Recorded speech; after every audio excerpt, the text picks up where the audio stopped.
My name's Marco. I've always believed that the smallest moments can flip your whole life upside down, and I didn't know it yet. But one of those moments was waiting for me just beyond the scent of bleach and sweat inside the upscale fitness club where I worked nights as a janitor. I didn't belong there. Not really. Oak floors, glass walls, silent treadmills humming in rows like machines in a luxury car factory. It wasn't a place for guys like me. I cleaned up after the entitled, the sculpted, the surgically perfect, the rich. I wiped their mirrors, tossed their protein cups, and scrubbed their footprints off the tile before sunrise. That day started no different. I had my earbuds in, the mop in my hand, and I was working through the locker room while trainers shouted orders to clients in the main gym. That's when I saw her. I'd seen her before, but never up close. Camilla. Her name always floated in whispers among staff, something like gym royalty. She wasn't a member, not really, just visited sometimes with her girlfriends or to kill time between spa appointments. Everyone knew she was the daughter of Daniel Albrecht, the billionaire who owned half the downtown skyline. She was stunning. High ponytail, sculpted cheekbones, gym set that cost more than my paycheck, and that walk like the whole floor owed her an apology. She was with two other girls that day, laughing way too loud. A guy with designer stubble and a last name that probably bought him his bodyguard was showing off on the weights nearby. But then Camilla hopped onto the treadmill, ramped it to an absurd speed, and started sprinting in this exaggerated, taunting kind of way. She kept glancing sideways, probably flirting or showing off. No one noticed when her ponytail snapped loose. No one flinched when her shoelace started unraveling. No one cared when her foot caught the belt and she lunged forward, chest first, with a scream that got lost beneath the bass-heavy pop music blaring overhead. No one, except me. I dropped the mop. My body moved before my mind even registered what was happening. In 3 strides, I was at her side. She was falling, headed face first toward the edge of the treadmill console. I caught her by the arms, hard, and twisted so her head wouldn't hit. We landed awkwardly, her full weight against my chest, her perfume rushing into my senses like a slap of money and roses. She was stunned. Her mouth opened, but no sound came out first. Then her eyes blinked up at me, a furious storm of blue and humiliation. "Are you serious?" she snapped, trying to squirm out of my arms. "I'm Fina." "You weren't about to be," I said, standing, offering a hand. She ignored it, brushed herself off, and winced when her ankle wobbled. One of her friends laughed nervously. The guy nearby didn't even look up. "Whatever," she muttered, limping slightly back toward the spa area. But I saw the glance she threw over her shoulder before she disappeared. Not gratitude, not shame, curiosity. I didn't think much of it then. I picked up the mop and went back to my shift. But that was the moment, that small thing that flipped the whole board. 2 weeks passed. I worked my usual grind. Nights at the gym, mornings doing delivery runs, evenings grabbing dollar burgers at the corner joint before heading home to my shoebox apartment. Life was rinse and repeat, until I got a call from a buddy who worked events. "Hey man, you want to make an extra 100 this weekend?" "Doing what?" I asked. "Cleaning crew for a private dinner in Belmont Hills. Rich guy, Albrecht. Huge place. Fancy event." I almost said no. I was dead tired.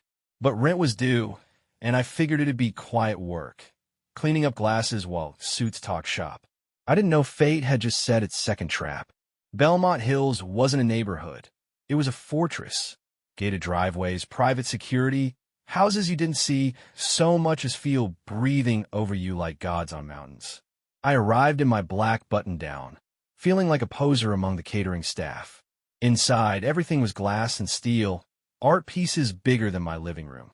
I kept my head down. I wiped counters, polished glass, stayed invisible like I was trained to do. That was until I turned toward the grand staircase and saw her. Camilla, descending like a queen from some marble throne. Blood-red cocktail dress, diamond earrings catching every glint of light. She was laughing, holding a wine glass, surrounded by sons of senators and CEOs. But the moment her eyes met mine, the noise dropped out. Her laugh stopped. Her head tilted. I tried to look away, pretend I hadn't noticed. But she walked straight toward me. "You," she said, smirking. You're the janitor from the gym. I nodded. Marco. Of course it's Marco, she said, sipping her drink amused. You saved my life. I just didn't want to see you break your neck on a treadmill, I said. Her lips parted slightly. Then she laughed. Real this time. Wow. You're not nervous. You're not even trying to impress me. Should I be? Everyone else does. I shrugged. I'm just doing my job. What else do you do? Clean. Fix stuff. Work. Sleep. That's about it. She looked at me like I was a puzzle she wasn't used to not solving.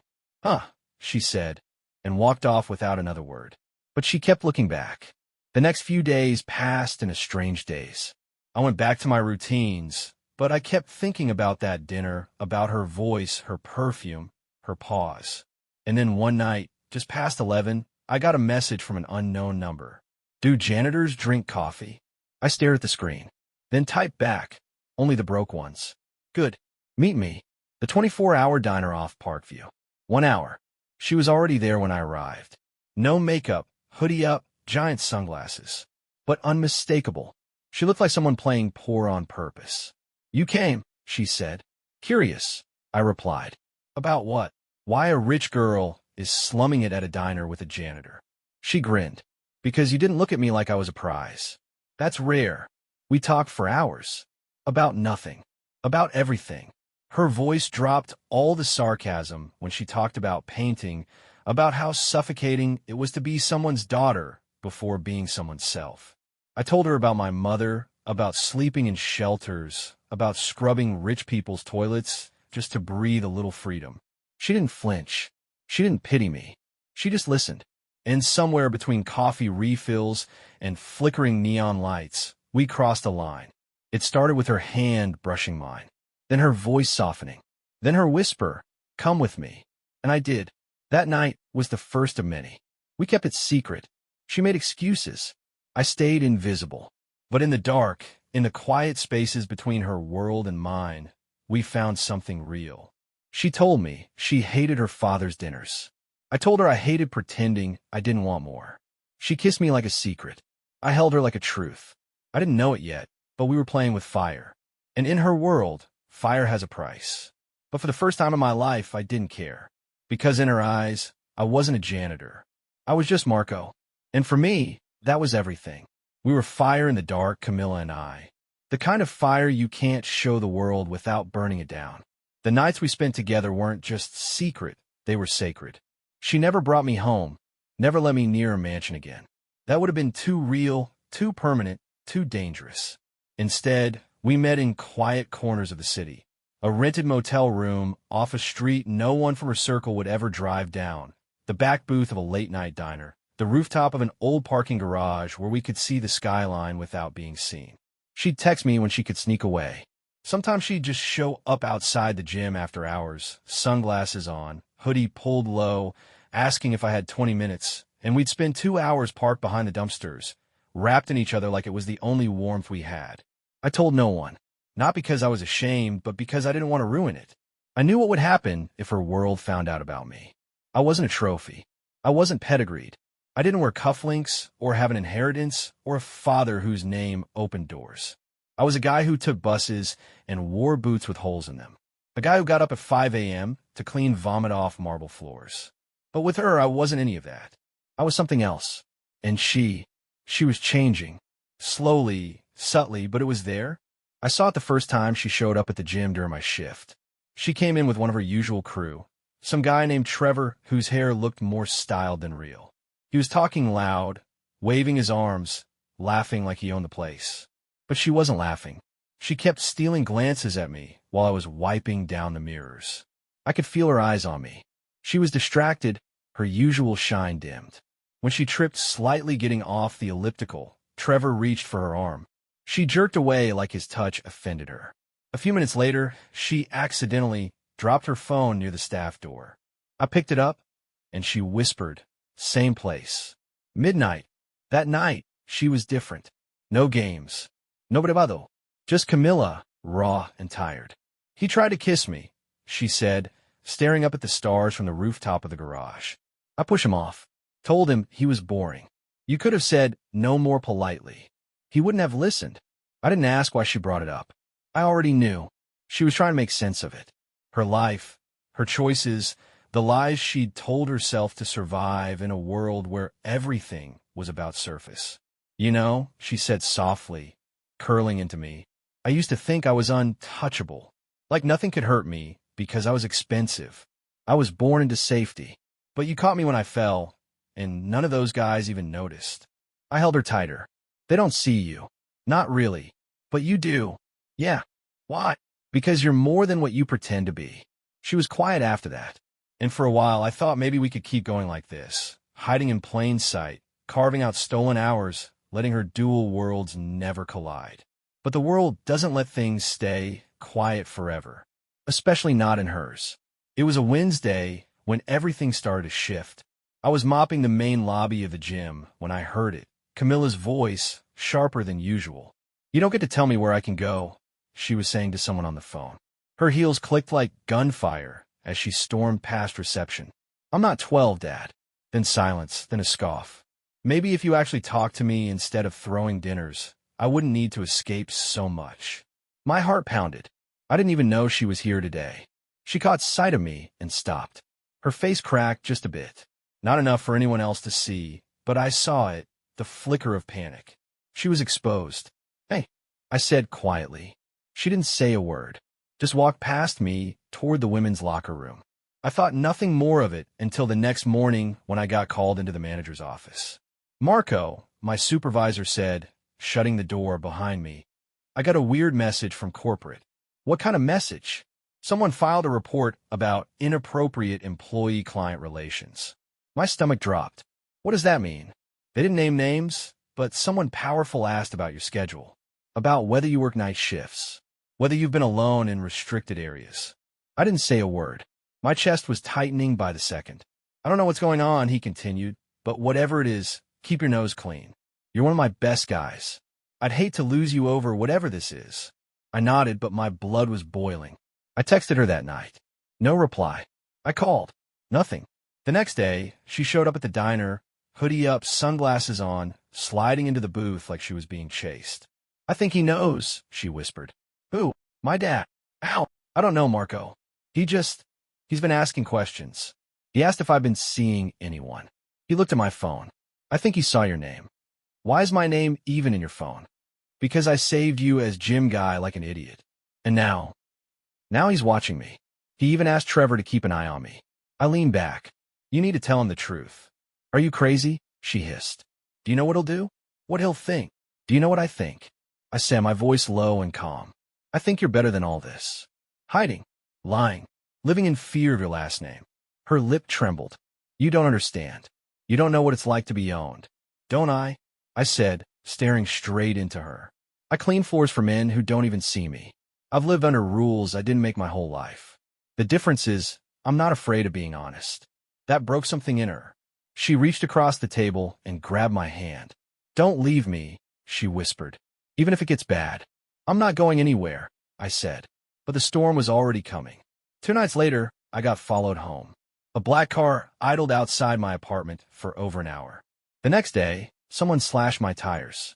The day after that, I came home to find my mailbox ripped off its hinges. No notes. No messages. Just warnings. She didn't know. I didn't tell her. But I started watching over my shoulder. I started checking windows. And I started wondering, how far would her father go to protect his version of her life? Then one night, she showed up at my door. Soaked. Crying. Her lip was bleeding. What happened? I said, pulling her inside. He grabbed my arm, she sobbed. He said I was throwing away my future. That if I didn't stop seeing you, he'd make you disappear. Disappear? His words, Marco. Not mine. I held her close, my hands shaking with rage. We need to get you out of there. I don't care about the house, the money, any of it. I just want you. Then stay here. She did. That night, she curled into my bed like she belonged there. No seated seats, no ocean view, just a mattress, a fan, and my arms. But she looked more peaceful than I'd ever seen her. And I knew right then, this wasn't just a fling. This was the beginning of something real. But real things demand real choices. And her world was about to demand one from her. Because rich people don't just lose daughters to janitors.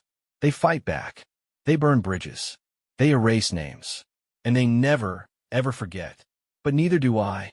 And if her father wanted a war, he was about to learn what it meant to fight someone who had nothing to lose. They say when the powerful want you gone, they don't come at you with fists. They come with silence. Pressure. The kind of pressure that seeps into your job, your home, your reputation. That's what hit me first. Quiet, invisible, and suffocating. 2 days after Camilla moved in, I lost my job at the gym. No explicación. Just a cold-eyed manager who wouldn't meet my gaze. It came from upstairs, he said. You know, I can't fight this. I did. I didn't ask for details. I just nodded and packed my things in silence. Camilla was furious. She wanted to confront her father, blow everything up. But I stopped her. Let him play his game, I said. He's trying to make me crack. And what? We just sit here while he ruins your life. No, we build something he can't touch. I'm in it. I've been poor my whole life. Jobless didn't scare me. But losing her, that scared me more than anything. We spent our days together now, in my apartment, trying to pretend we had time. She'd never lived like this. No designer soaps, no walk-in closets. Just take-out containers, a second-hand couch, and a man who saw her for more than her last name. And yet, she laughed more in those days than I'd ever seen. She wore my old t-shirts, cooked eggs in a pan with a bent handle, danced barefoot in the living room. But the world outside our walls was tightening. I started noticing men watching us. One in a black Escalade, always parked 2 blocks away. One who followed us through the grocery store. And then came the photos. An envelope on my doorstep. No, just pictures. Me and Camilla in my apartment. Kissing. Laughing. One of her asleep on my chest. I showed her. Her hands trembled. He's not just trying to scare you, she said. He's collecting ammunition. For what? For a war he doesn't think you'll survive.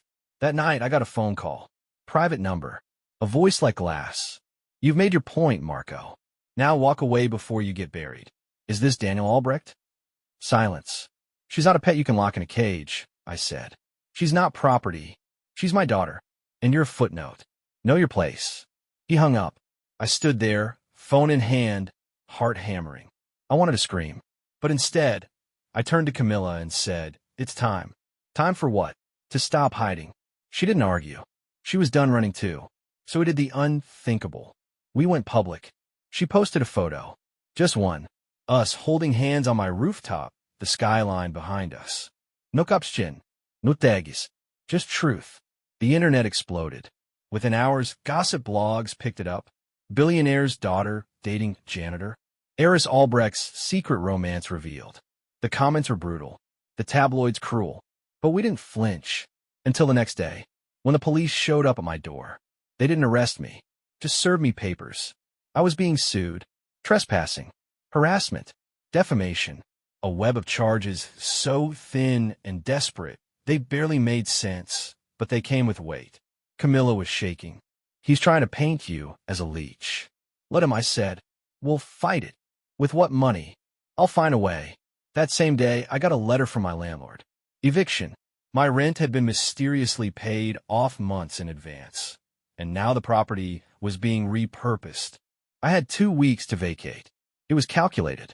Precise. A full-scale attack on my existence. Camilla wanted to use her trust fund to help, but I refused. If I take your money, I become everything he says I am. You're not, she said, eyes burning. You're the only real thing I have. That night, we packed in silence. The world was closing in. But in that quiet, something broke open in me. I wasn't afraid anymore. I'd already lost everything before. I could lose it again, but I wouldn't lose her. That was the line. I had 1 shot left. A friend of mine from deliveries had a cousin, an independent journalist. I called in a favor. 2 days later, we sat down for an interview. Not with lights and microphones. Just a recorder, a notebook, and a story too big to ignore. I told him everything. The gym. The fall, the secret affair, the threats, the job loss, the surveillance, the lawsuit, the photos, the eviction. He listened. He asked Camilla questions too. And when we were done, he said, they're not going to like this. Good, I said. The story dropped on a Sunday. Front page of a popular investigative blog. Title, Love, lies, and power. The heiress and the janitor. It blew up. Not tabloid gossip. This was serious. Interviews, timelines, screenshots, evidence of manipulation. It painted Daniel Albrecht not just as a possessive father, but a man using his wealth to destroy a nobody who had the nerve to love his daughter. And the world took notice. People shared it. Celebrities retweeted it. Hashtags trended. And for the first time, Daniel Albrecht had to play defense. But he didn't go quiet. No, he did something worse. He called Camilla, not to beg, not to threaten, but to offer. Come home, he said. In this circus, I'll make it all go away. The lawsuit, the eviction, the press. What about Marco? She asked. He walks away, quietly. You get your life back. She didn't answer, just hung up. She came to me with tears in her eyes. He's giving me a way out. Do you want to take it? I asked. Not without you. Then we stay in this together. Even if it gets worse. Especially if it gets worse. Because that's what love is. Not the dinners. Not the diamonds. It's staying when everything burns. It's choosing someone even when the world says don't. It's war.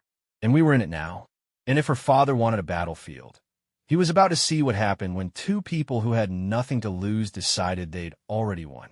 I didn't know what rock bottom looked like until I saw Camilla sitting on the curb outside my friend's apartment at 5 in the morning, wrapped in my hoodie, her knees pulled to her chest, shivering from a night she couldn't sleep through. We were crashing on a friend's couch now, both of us jobless, hunted by silence and whispers, living out of 2 duffel bags and a heartache that had started to stretch thin. We'd burned every bridge she was born on and every alley I used to hide in. The world had gotten smaller, but strangely clearer. Her father hadn't spoken to her in 2 weeks. Not directly. He sent lawyers now.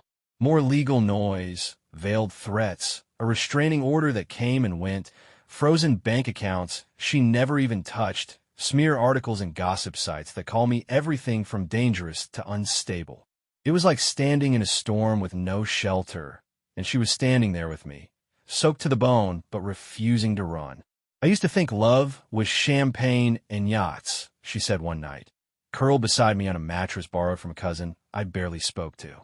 Now I think it's this, holding someone's hand while everything else falls apart. I didn't answer. I just kissed the back of her hand and held on. But I knew we couldn't survive on love alone. Not forever. I needed a plan. Not a fairy tale escape, but a real way out. Something that couldn't be erased by power or money. And then, like it was meant to happen, I got a phone call that would change everything. It was from the journalist who first published our story. You still working on clearing your name? He asked. Always, I said. Why? You should talk to Gloria Hammond. Who's that? A former housekeeper. Used to work for the Albrechts. Quit 2 years ago. She reached out after the article. Said she saw things. Heard things. Says she might have something you can use. I met Gloria in a tiny diner on the west side, the kind of place that smelled like cigarettes and pancakes, and had a waitress who called everyone hun. She was older, mid-60s, with tired eyes and hands that fidgeted with her napkin. I don't want trouble, she said, but I know what that man is capable of, and I saw what he did to you. I don't want revenge, I told her. I want the truth. She nodded, and then she started talking. Stories poured out about how Daniel controlled Camilla's life like a puppet master, reading her texts, vetting her friends, threatening any man who came near her with background checks and quiet ruin. But there was one story that stopped my breath. There was a boy, she said, 3 years ago. She liked him. A painter's son, college kid, kind, sweet, too kind. He vanished. I asked around, but no one ever saw him again. Daniel said he was taken care of. What do you mean, taken care of? I don't know if that boy ever made it back home. My blood went cold. Do you have proof? No, she said, but I kept a journal. Wrote down everything I saw. I didn't know why at the time. Maybe I was just trying to stay sane. She slid a small, leather-bound notebook across the table. Inside were dates, names, incidents. Not just about Camilla, but about others. Employees fired, silenced, paid off. Reports never filed. Witnesses shut up. And most damning of all, an entry that mentioned my name. Saw Daniel talking to 2 men. Said they needed to put the janitor in his place. Told them, scare him enough to quit. That's when the boy lost his job. I stared at the page. My hand shook. Would you be willing to testify? I asked. Only if I have protection. I'm old, but I'm not stupid. I nodded. You'll have it. I took that journal to the journalist. He read it twice. This is gold, he said. But we need more. What do you mean more? We need voices. Not just hers. Someone inside the machine. Someone who still plays the game. That night, I made a decision I didn't want to make. I called Trevor. Yes, that Trevor, the spoiled prince who used to hang around Camilla like she was a prize at a silent auction. I'd gotten his number from her phone months ago, never used it. But now, I needed an insider. He answered after 3 rings. Hello. It's Marco. Silence. Then, wow, you got nerve. I'm not calling to fight. I'm calling because I think you know how messed up this is. What do you want? To expose what Daniel Albrecht has been doing. Not just to me. To a lot of people. You think I'm going to help you destroy the guy who helped my father's business? I think you've seen the inside of that world. And I think part of you hates it. He laughed bitter. You think you're so noble, don't you? Like some working-class hero with a heart of gold. No, I said. I just think you're tired of being a pawn. There was a pause. A long one. Then he said, meet me tomorrow. Discreetly. Trevor didn't give me much, but what he gave was powerful. Emails. Schedules. Hints of manipulation that backed up Gloria's journal. Enough to paint a pattern. Enough to show a judge that Daniel's reach wasn't just powerful. It was predatory. We compiled everything. The journalist prepped a second expose. And this time, it would go national. But the night before it was set to publish, Camilla got a message that stopped us cold. It was a video. Grainy. Shaky. Someone filming through a long lens. It showed me and her. Kissing.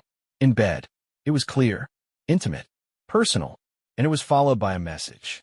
Release the story, and this gets leaked. Let the world see how trash clings to treasure. Camilla stared at the screen in horror. He filmed us. Or someone he paid did. This is beyond control. This is blackmail. I looked at her. What do you want to do? What do you want to do? She asked. Let it go. I took a deep breath. No. We go forward. Let them leak it. Let them try to shame us. Won't it ruin you? They already tried. I'm still here. And me? She asked, voice small. What about me? I cupped her face. They'll try to bury you in your own last name. But you've already crawled out once. We finished what we started. The next morning, the story dropped. Front page. National coverage. The headline was brutal. The billionaire, the janitor, and the truth. Within hours, the threats started again. But something else happened too. People began to speak out. Former employees. Fire drivers. Replaced assistants. Silent victims. The story opened a floodgate. And the public wasn't on Daniel's side anymore. Pressure built. Sponsors pulled out of his businesses. His name became a scandal. And in the middle of it all, he called Camilla. She didn't answer. But he left a message. Cold. Short. You win. But don't expect to come back. She played it for me. Then she deleted it. I'm not going back, she said. Not ever. The war was nearly over. But the aftermath? That was just beginning. We had a long road ahead. No jobs. No money. A world still hostile to people who break its rules. But we had something else. Something louder than headlines. Stronger than money. Realer than blood. We had each other. And that, finally, was enough. The fire didn't go out with the headlines. It kept burning, slow, steady, quiet. But now it was behind us instead of around us. After the story broke, Camilla and I disappeared from the noise. We left the city 2 days later, bags packed in the dark, no goodbye. A friend of mine from the old neighborhood had a cabin 3 hours out. No cell service, no cameras, just trees and silence. That's where we went. That's where we healed. For weeks, we said nothing about her father. Not a word about court filings or frozen assets, or the media whirlwind still unraveling the Albrecht empire like a tight thread pulled too far. We cooked. We slept. We wooked bare voet in wetgras. Camilla painted again, for the first time in years, brush in hand, face streaked with light and color and peace. I watched her come back to life. Not as the girl who once strutted through glass-walled gyms in gold-plated arrogance, but as the woman who stood up to the man who owned her cage. She didn't cry anymore. She didn't flinch at shadows. She smiled at the sunrise like it owed her nothing. And finally, that was enough. For me, healing came slower. I'd never known quiet like this. I was used to grind, to clawing my way forward with blood in my teeth.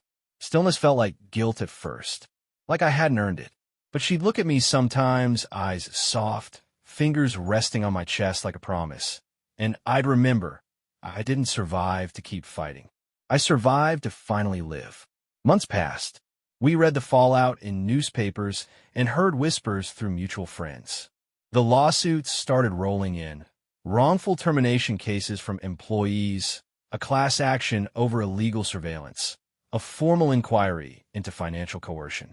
Daniel Albrecht's image crumbled faster than any of us expected. Shareholders pulled out. Board members turned on him. His once golden empire began to rot from the inside out. But he didn't disappear. He did what men like him always do. He pivoted, blamed rogue staff, claimed no knowledge of the worst offenses, threw money at silence. It worked for some. It always does. But the damage was done. The pedestal cracked, and people started to see the man behind the brand. Not a father, not a leader, just a king too drunk on control to notice his crown had rusted. He didn't go to prison. There was no big courtroom finale. No gavel-slamming verdict with him in cuffs. That's not how the rich fall. He lost power, not freedom. Respect, not property. But for a man like him, that's a fate worse than jail. We stayed away from it all. Until one day, almost a year after the war started, Camilla got a letter. Handwritten, unmarked envelope. No return address. Inside, a single page. Just a sentence. You were never mine to control. No signature. But we both knew. She read it once, folded it, and threw it into the fire. Do you believe him? I asked. No, she said. But I believe he finally knows. A week later, we moved back to the city. Not because we missed it, but because we had work to do. Camilla took her art and started a nonprofit, offering free classes and supplies to girls from underfunded neighborhoods. Girls who'd never been told their voices mattered. She taught them how to see color, how to paint pain, how to turn silence into expression. And I started something too. A maintenance training program. For kids like I used to be. Street smart, jobless, dismissed. I taught them how to use tools. How to fix what the world told them was broken. How to hold a wrench with pride. We rented a tiny space between a barber shop and a laundromat. No windows. Cracked tiles. But it was ours. And slowly it became something more. A home. A mission. A fire that built instead of burned. People asked us, sometimes, how we made it. How we survived when we should have been swallowed. We told them the truth. That we didn't win with power or wealth. We won with love. With truth. With a refusal to let anyone else write our ending. One day, I got another call from the journalist who started it all. You know, he said, you two are the most unlikely story I've ever covered. We weren't a story, I told him. We were just people who got tired of being small. He laughed. Well, the world's watching now. Let it. Do you hate him? He asked, quieter this time. Her father. I thought about it. About the jobs I lost. The apartment I got pushed out of. The threats. The photos. The fear. And I said, no. I don't hate him. But I'll never forgive him. Fair. He tried to break me. He tried to buy my silence. But all he did was give me a reason to speak louder. There's power in truth. And not the kind you wear in watches or flex in boardrooms. The kind you earn. The kind that can't be taken. Camilla and I never went back to who we were. She never wore those masks again. I never mopped floors for people who looked through me. We became something different. Not perfect. Not flashy. But real. And real is enough. Some nights we sit on the roof of our building, legs dangling over the edge, watching the city blink beneath us. She'll lean on me and whisper, do you remember the treadmill? And I'll laugh because, yeah, I do. I remember thinking she was a hurricane in heels. I remember catching her. I remember thinking she was going to rip my head off. But instead, she changed my life. And I changed hers. That's how this story ends. Not with a fortune, not with a title, but with a janitor and a billionaire's daughter, choosing each other every day. Not because they have to, but because they finally can.